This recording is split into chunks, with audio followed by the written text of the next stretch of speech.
शिव शंकर हर हर महादेव। स्वागत है आप सभी का। आज हम सावन मास मातम्य के अंतर्गत 15वें अध्याय का श्रवण करेंगे। पिछले 14वें अध्याय में हमने नाग पंचमी की पूजा विधि के बारे में जाना था। आज हम सुपोदन नामक व्रत की विधि और उसकी कथा का श्रवण करेंगे। सनत कुमार ने प्रभु शिव से कहा, हे देवेश, नागों की आश्चर्यजनक नाग पंचमी व्रत को मैंने सुना। हे देवेश, अब आप सृष्टि के दिन किए जाने वाले व्रत को बताएं। इस व्रत का क्या नाम है तथा इसका क्या विधान है। तब प्रभु शिव ने सनत कुमार से कहा, हे विप्रेंद्र, श्रावण मास शुक्ल पक्ष की षष्ठी तिथि को महामृत्यु विनाशक उत्तम सुपोदन नामक व्रत को करें। शिवालय में या घर पर प्रयत्न पूर्वक शिव का अर्चन कर विधि पूर्वक चावल, आटे, भात का नैवेद्य, नमक सहित आम का साग रखें। ब्राह्मणों को नैवेद्य पदार्थों का बायना दे। जो विधि से इस व्रत को करता है उसे अनंत पुण्य प्राप्त होता है। इस संबंध में तुम्हें प्राचीन कथा कहता हूँ। रोहित नाम का एक राजा बहुत समय तक पुत्रहीन था। उसने पुत्र प्राप्ति के लिए बहुत कठिन तप किया। तप के प्रभाव से भगवान ब्रह्मा प्रकट हुए और उससे कहा, हे राजन, तेरे भाग्य में पुत्र नहीं है। फिर भी वह पुत्र की प्राप्ति के लिए कठिन तपस्या करता ही रहा। संकट में होकर ब्रह्मदेव फिर प्रकट हुए और बोले, हे राजन, तुम्हें मेरा दिया हुआ पुत्र होगा, वह तो अल्पायु होगा। इस प्रश्न पर राजा और रानी ने ऐसा निश्चय किया कि पुत्र प्राप्ति से बंध्यापन तो हट जाएगा, संसार में पुत्रहीन होने की निंदा भी मिट जाएगी। हमारे लिए यही बहुत है। भगवान ब्रह्मा के वरदान से शोक और हर्ष से युक्त पुत्र हुआ। राजा ने जात कर्म आदि संस्कार विधि पूर्वक करवाए। दक्षिणा नाम वाली रानी तथा राजा रोहित ने प्रेमवश उस पुत्र का नाम शिवदत्त रखा। मन में डरते हुए भूमिपाल ने उस लड़के का उपनयन संस्कार किया।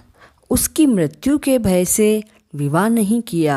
जब लड़का 16 साल का हुआ तो उसकी मृत्यु हो गई। उस ब्रह्मचारी पुत्र के मरण की याद से राजा बहुत ही चिंता में रहने लगा, क्योंकि जिस वंश में ब्रह्मचारी का मरण होता है अर्थात मृत्यु होती है, उसका क्षय हो जाता है। सनत कुमार ने शिव से पूछा कि क्या इसका कोई और उपाय नहीं है। यदि इसका कोई उपाय हो तो मुझे कहें, जिसे करने से दोष की शांति हो सके। ईश्वर ने सनत कुमार से कहा, हे सनत कुमार, यदि स्नातक या ब्रह्मचारी आदि हो तो अर्क विधि से विवाह संयोग कर पेड़ तथा ब्रह्मचारी को मिलाकर देश काल गोत्र नाम को कहें। यह कहें कि मैं मेरे ब्रह्मचारी की शांति के लिए वैसर्गिक व्रत करता हूँ। देश और काल को याद करके कहें कि मैं अर्क विवाह करूँगा। सोने से आभ्युदिक कर पीपल शाखा तथा सबको हल्दी और तेल के द्वार लेप कर पीले सूत से वेष्टित करें। 2 पीले कपड़े द्वारा आच्छादित करें। अग्नि की स्थापना कर विवाह विधि द्वारा आघारांत हवन कर अग्नि में बृहस्पति कामाचार व्याहतियों से होम कर स्विष्ट कृत संज्ञक होम कर कर्म को समाप्त करें। यथाविधि पीपल की डाल तथा मृत सबको जला दें। करने योग्य हो तो उसके लिए इस व्रत को 6 साल तक करें। ईश्वर ने सनत कुमार से कहा, हे विप्रेंद्र, राजा ने ब्राह्मणों से इस विधि को सुनकर अपने मन में विचार किया कि यह अर्क विवाह मुझे उत्तम नहीं लगा। विवाह ही मुख्य होना उचित है, जिससे मरे जीव के लिए कोई अपनी लड़की नहीं देता। मैं राजा हूँ, जो भी कोई अपनी लड़की को देगा मैं उसे रत्न तथा बहुत धन दूंगा। ऐसी घोषणा राजा ने अपने नगर में करवाई। उसी नगर में एक ब्राह्मण रहता था। वह दूसरे देश गया हुआ था। उसकी पहली मरी हुई पत्नी से एक लड़की थी और दूसरी पत्नी बहुत दुष्टा थी। उसके डाह से और बहुत सारा धन होने के लाभ के कारण लड़की को देने की राजा को अपनी इच्छा प्रकट की। उसने 1,00,000 रुपया लेकर 10 साल की उस दीन लड़की को मरे हुए राजा के लड़के के लिए दे दिया। उस लड़की को लेकर वे सभी लोग नदी के किनारे शमशान गए। वहाँ पर उस शव के साथ लड़की का विवाह करवा दिया। मनुष्य लोक विधि पूर्वक शव के साथ संबंध कराकर जलाने को तैयार हुए। तब लड़की ने कहा कि यह आप क्या कर रहे हो? लड़की की ऐसी वाणी को सुनकर वे सभी दुखी होकर बोले, यह तेरा स्वामी है, हम सभी इसी की देह को जला रहे हैं। ऐसा सुनकर बाल स्वभाव के कारण डरी हुई वह रोने लगी और कहने लगी, आप मेरे पति को क्यों जला रहे हो? मैं इन्हें जलाने नहीं दूंगी। सब लोग जाएं, मैं अकेली ही यहाँ रहूँगी। जब यह उठेंगे तब इनके साथ ही आऊँगी। बालिका का ऐसा हठ देखकर सभी लोग करुणा से भरकर वहाँ से चले गए। जो वृद्ध लोग थे उन्होंने कहा, अहो, अत्यंत ही कष्टपूर्वक है। किसी का भावी कर्म हम नहीं जान सकते। दीन संरक्षक दयालु भगवान अब क्या करेंगे? निराश्रय इस लड़की को यह कन्या सपत्नी भाव द्वारा दूसरी सौतेली माँ द्वारा बेची गई है। अतः कदाचित देव रक्षक हो। तभी इस बालिका को तथा इस मरे हुए राजकुमार को हमें जलाना नहीं चाहिए। यदि आप सभी को हमारी बात अच्छी लगी हो तो हम सभी अपने अपने घर चलें। ऐसा विचार करके सभी लोग अपने अपने घर लौट गए।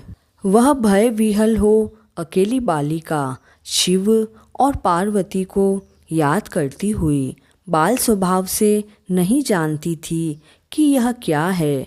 यों कह विह्वल हुई उनकी याद मात्र से करुणा परिपूर्ण सर्वज्ञ पार्वती और भगवान शंकर जल्दी वहाँ आ गए।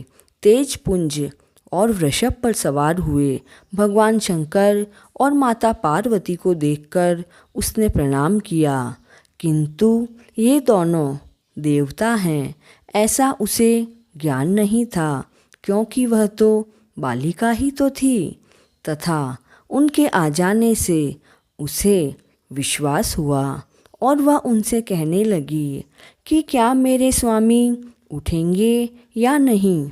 उसके बाल स्वभाव तथा दया से आर्द्र होकर शंकर पार्वती ने कहा, हे बाले, तेरी माता ने सुपोदन नाम का व्रत किया था।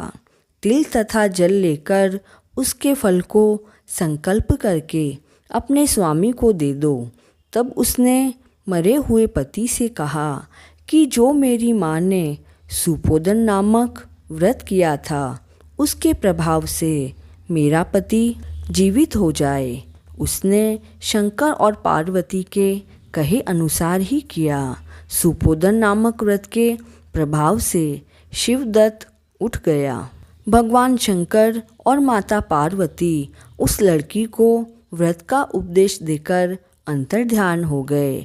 भगवान शंकर के जाने पर शिवदत्त ने उस कन्या से पूछा कि तुम कौन हो और मैं यहाँ शमशान में कैसे आया। कन्या ने शिवदत्त को सारी कथा कह सुनाई और इस प्रकार रात बीत गई।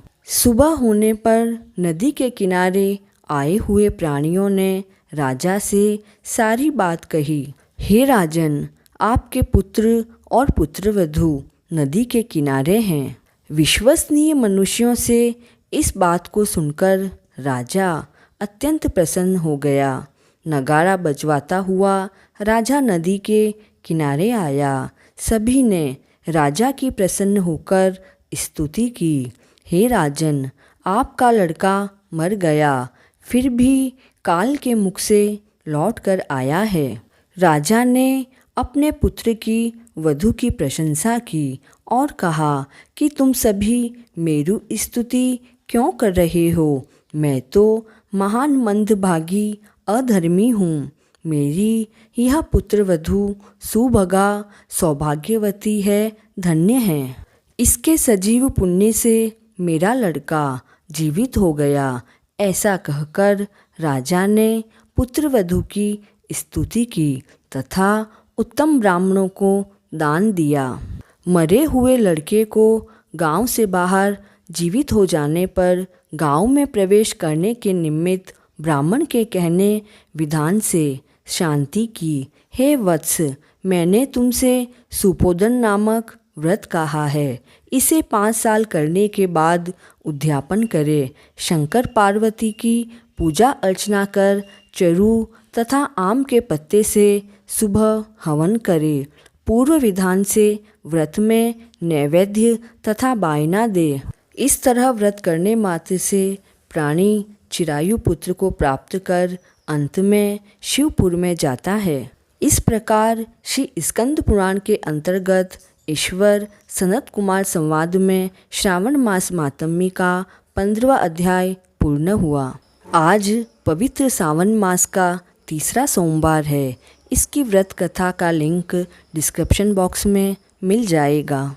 अध्याय पूर्ण हुआ। जय शिव शंकर।